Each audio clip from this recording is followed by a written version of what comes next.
మన హైదరాబాదు అన్నిట్లా నంబర్ 1 అవుతున్నది.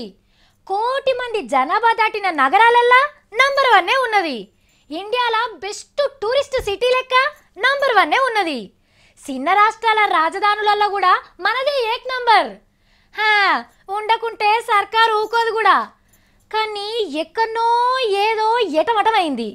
ఒక్క ముచ్చట్ల హైదరాబాద్ని దాటేసినాయి తెలంగాణలో కడమ నగరాలు. మరేండ్లనో చూడండి. సిగ్గులేదే జీడిగింజ అంటే నల్ల ఉన్న నాకేం తక్కువ అన్నట్టే ఉన్నది పట్నం మున్సిపాలిటీ వాళ్ళ పంతనం.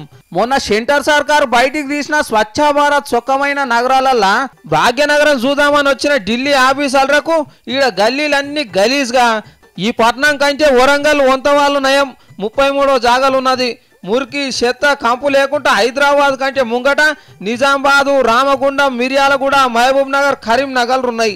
సచ్చ హైదరాబాద్ కార్యం పెట్టి పట్నంలో 400 డబ్బాలు గీసి డబ్బాకో లీడర్ను పెట్టి ముఖ్యమంత్రి కాంచెల్లి సినిమా హీరోల దాకా ఉరికి ఊడ్చినా ఎప్పటి చిప్ప ఏనుగుల కన్నట్టే ఉన్నదట. మరి ఈ ముచ్చట మీద మున్సిపాలిటీ పెద్ద బాసు సోమేశన్ సార్ ఏమంటాడో అరుచుకుందాం.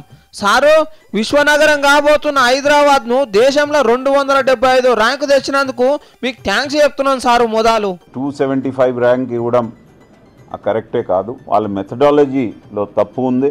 అట్లనా? మరి ఎన్నో ర్యాంక్ వచ్చేది ఉండే సారు?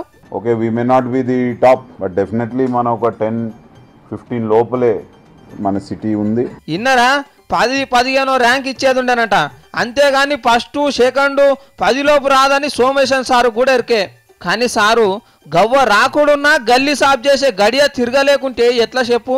పెట్టే తెలివి లేదు కానీ పట్టే తెలివి అయితే బాగానే ఉన్నది సారు. మీకు ఇంటి పన్ను, నీళ్ల పన్ను, మన్ను పన్ను, మశానం పన్ను బాగానే వసూలు చేస్తున్నారు. కానీ ఇంకెన్ని దినాలు జల్లెడతో నీళ్ళు తెస్తారు సారు?